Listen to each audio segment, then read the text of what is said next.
Boy.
Nice.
Hmm.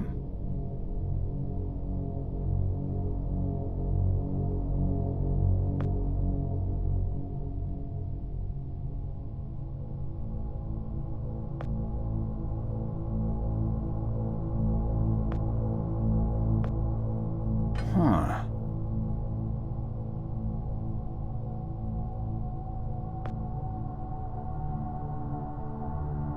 Hmm.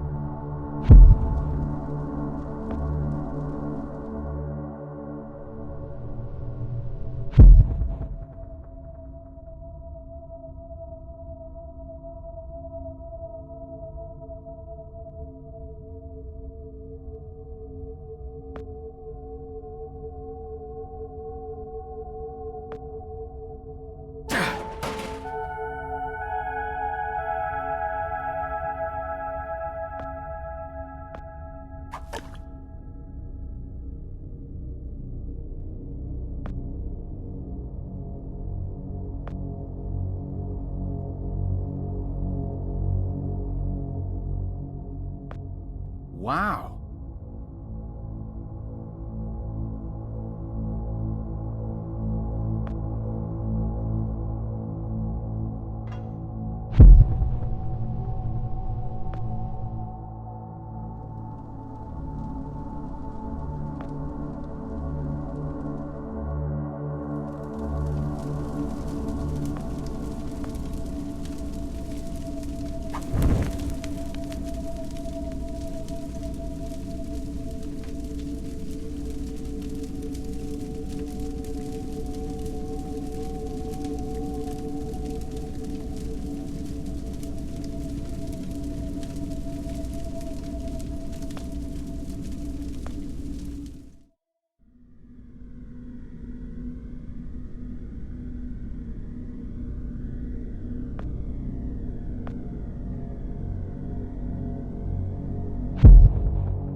Phew.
Hmm.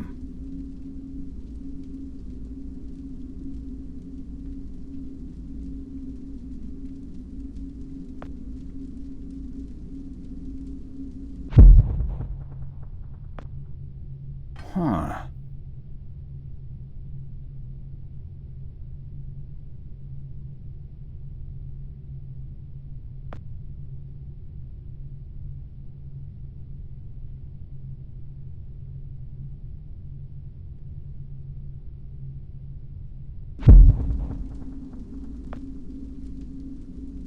Hmm.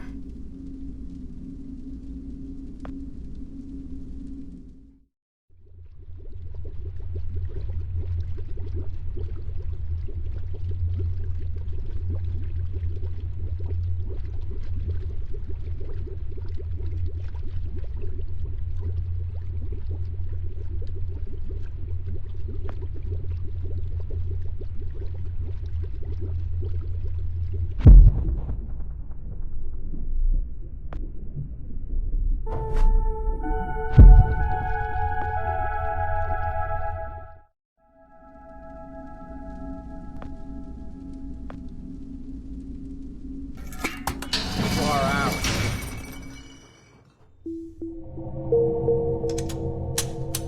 Stop right there! Whoa, wait! Mr. Lambert, sir, it's me, Joe! I don't know you. What are you doing in my house? You sent me here, remember? I've done no such thing. For an intruder, you're not very bright, you know that? For all the commotion you caused getting in here, you might as well have brought a bulldozer. Now, you have exactly 5 seconds to explain what you're doing here, or so help me God, I'm pulling this trigger and sending you on your way. 5. I was sent here. 4. By you! 3. You told me to find you, to warn you about the end of the world. 2. You were old, with white hair, and you got shot. Oh, God, please don't shoot me, Mr. Lambert. This, you gave me this. It's an chrono. It's a time machine. I gave you that? Yes!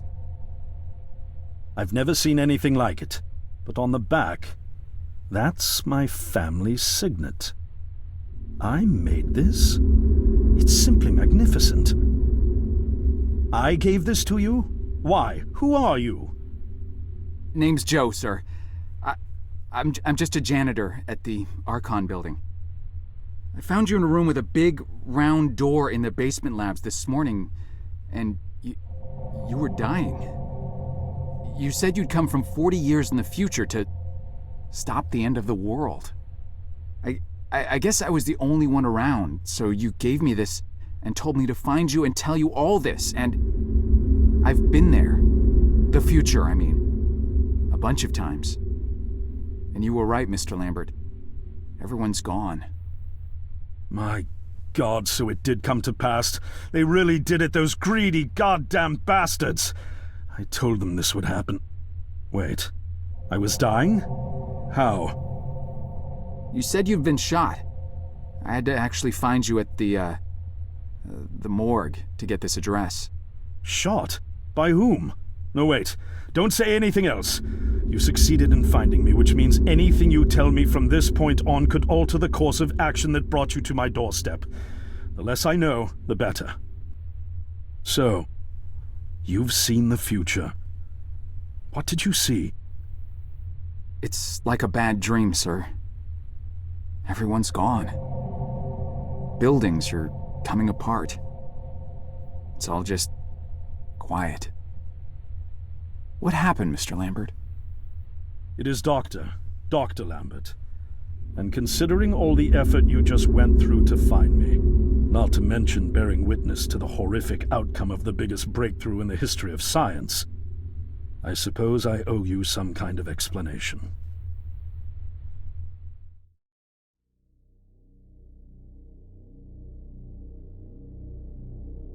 I was 24 when I got hired by Archon, or Athena as it was called back then. Athena was one of the many weapons R&D companies formed during the Second World War. Unlike other R&D companies that had retooled themselves to pursue peacetime activities after the war, Athena had made enough money to continue chasing the next big thing in defense technologies. They were betting the farm on post-war Soviet expansion, raising the level of government paranoia to create a lucrative market for esoteric weapons research. I'd say they made the right bet. Still a theoretical physicist at MIT, my thesis on the possibility of time travel via dimensional membranes got published shortly after I was hired in 1961. Company heads were so impressed, they gave me a team and a budget. Development exceeded even my own expectations, and after only 6 years, we had the first primitive version of the time machine up and running.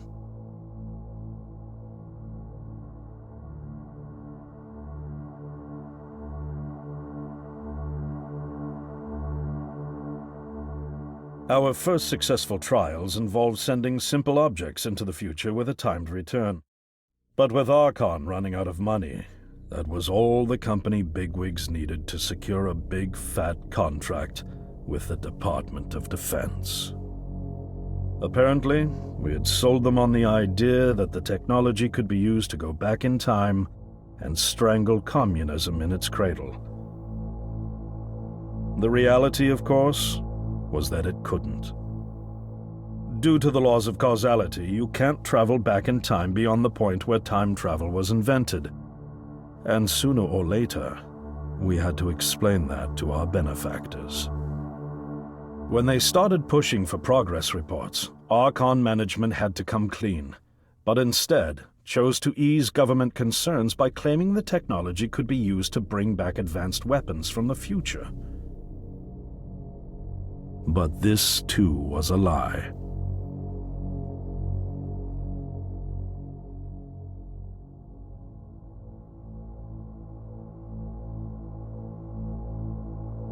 At this point, we'd already had our first of many human trials, and we knew there would be no weapons.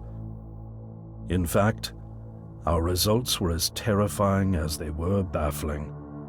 Time pilots returned frenzied and confused, raving about empty streets and human remains. At first, we assumed the city had suffered a Soviet attack in the near future and had been evacuated as a result. But as we pushed on further, the terrible reality became clear. Time pilots started returning fatally ill, dying within a day or two from painful convulsions. Some never returned. We lost several pilots, machine prototypes, and other equipment. When the first contamination erupted in the lab, we were completely unprepared, losing 3 lab technicians to what we later identified as an incredibly aggressive airborne virus.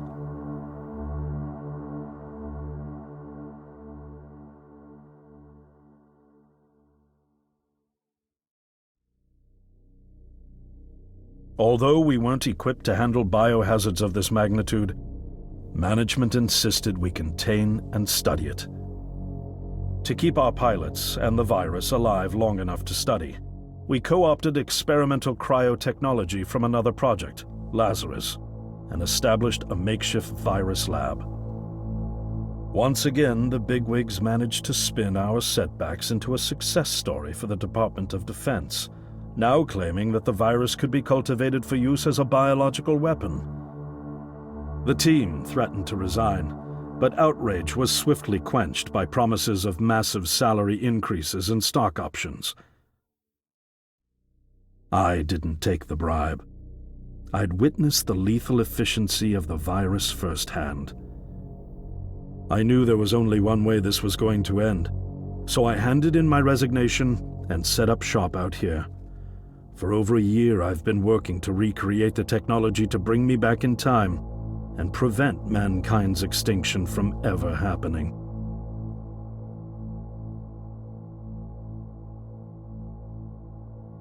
And now you're here, the harbinger of doom at my doorstep, wearing a boiler suit. Who could have imagined that Judgment Day would begin like any other Monday in May. In any case, unfathomable as it may be that you were able to bring this information to me, knowing is only half the battle. Preventing the outbreak will require more than just your tenacity. Me? Wait, what? Yes, I'm afraid I must rely on you one more time. You must go back to Archon and prevent the outbreak. No, that's, I mean, I'm really honored and everything, but... Believe me, you're the last person in the world I want to entrust with this, and I mean that quite literally. But by this time tomorrow, the entire city will have succumbed to chaos, panic, and death. You're here now, and you're all I've got. Wait, but what about you? Can't you fix this, Doc? Don't you have a plan? I can't go myself, because that would break the law of causality. The only reason you are here to warn me now is because I was there to send you. And the only reason I was there to send you is because I was able to bring my work to fruition here. But... We've no time to waste. It's the only way. You told me you found me this morning, correct? Yes, but... That means I failed to stop it, and the outbreak has already begun. The time pilot for today's trials must have brought the virus back from the future, which then somehow got out of the containment chamber and spread. That pilot is Patient Zero. I need you to destroy the supercomputer system controlling the time machine. All the research data is stored there too. You must destroy it before the time machine departs. I'm reconfiguring your device to send you back 1 day earlier. This should allow you ample time to return to Archon and get inside. On the other shore from here, about 500 yards down the road, is a rest stop. You'll find a van there, fueled and ready to go. Oh, I already have a ride. Which won't be there yesterday, you ninny. Now stop interrupting me. One last thing, and I need you to listen carefully because this is very, very important. Make sure you do not meet the earlier version of you. Why? What will happen? No one knows for sure. It's one of the conundrums not yet accounted for. There are theories, of course. None of them pleasant. Now, let's get you ready.